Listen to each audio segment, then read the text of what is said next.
Greetings, Neuro Ninjas. Thanks for clicking on the link. My name's Andrew from Action Your Potential, and this week's question, the Neuro Ninja question of the week. Drum roll, please.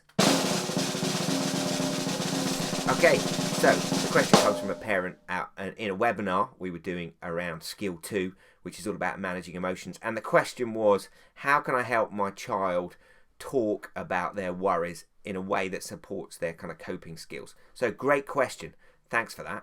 So as always, we'll look at why, what's going on in the brain in relation to worry, and then we'll look at what we should do about that and how we could help our children understand what's going on in their brain. Remember the skills of mentalizing, the ability of the brain to make itself the subject of its own thinking, understanding our thinking and our feeling, and metacognition.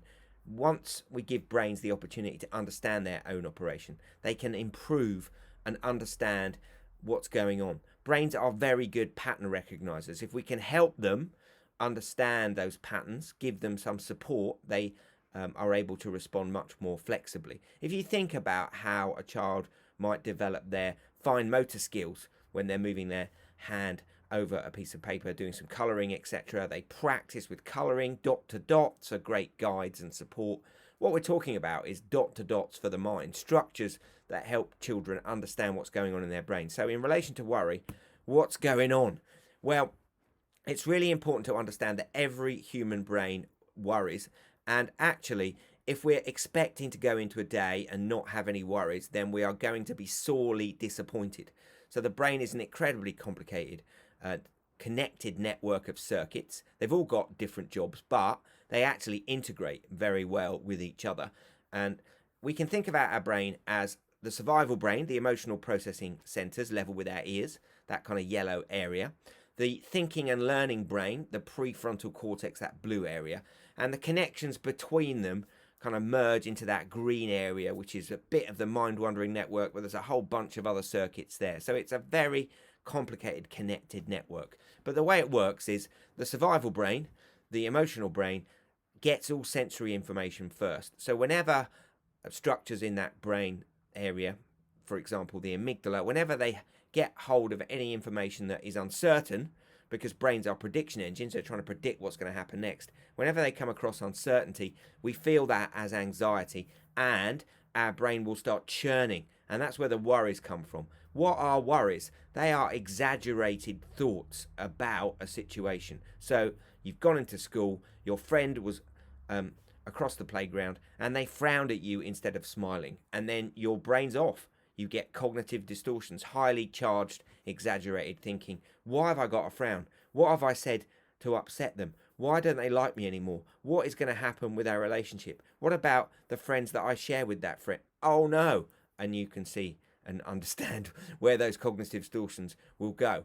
What is the brain doing in that situation? What are worries? In essence, worries are the survival brain's attempt to get the attention of the thinking and learning brain. The survival brain, the emotional circuits in the brain are good problem spotting circuits, but they need the support of the thinking and learning brain to come up with solutions. Now, as we get older, we experience more, therefore we develop more solutions. So adult brains still worry a lot because that mechanism of spotting uncertainty, generating lots of churn and emotions and worry is still how the brain gets the attention of the thinking and learning brain.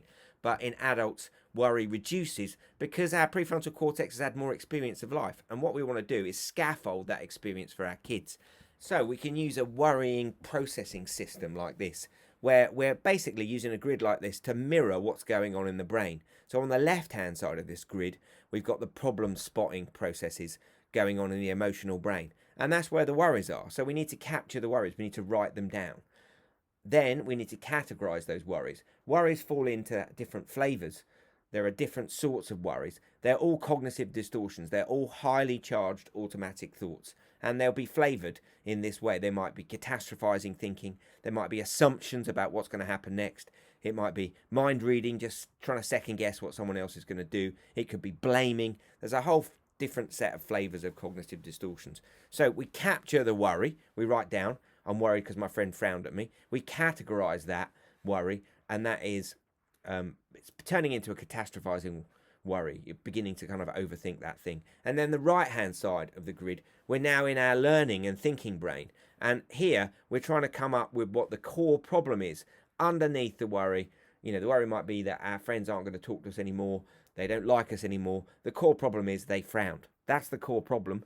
It's been accessorized by the emotional brain to get the attention of the thinking and learning brain, but that's the core problem. And the challenge is to find out more information to see if that situation is true. They might be frowning because their dog was unwell when they came to school. They might be frowning because they didn't get enough sleep last night. They might be frowning because they remembered they haven't done their maths homework. So what we're doing is we're helping our child understand that living in a human brain, there's going to be worries. Worries are a perfectly natural response of the brain to uncertainty. They get accessorized by the emotional brain and turned into cognitive distortions. And we need to use a grid like we explored to kind of turn that situation back. So go back to the actual core problem in the first place. So thinking of that example of a frown, get underneath the actual worry to find out what the basis of it is. It actually true? Cognitive distortions are exaggerations. They may not be true. So we mustn't run off at the brain just chasing those thoughts. We need to slow down and give our solution focused circuits the opportunity to come up with those answers. And that supports our child to build their sense of self-efficacy and literally build connections between the emotional brain and the prefrontal cortex. And the more connections there are, the more flex, the more agility we've got in our responses. And as we develop that process, we can accelerate it because we can use a grid like that to manage our worries, neutralize the kind of poison of the worry, and get to the core detail of what the problem is that the brain has spotted, so we can then work on solutions. And we can, we need to understand that we can involve other people in those solutions, and we must involve other people in those solutions. One of the secrets of adulthood is that we realize that we can't solve it all for ourselves. And we can use our worrying processing system to manage those daily uncertainties and slowly but surely support our child to build their coping skills and sense of self-efficacy every single day.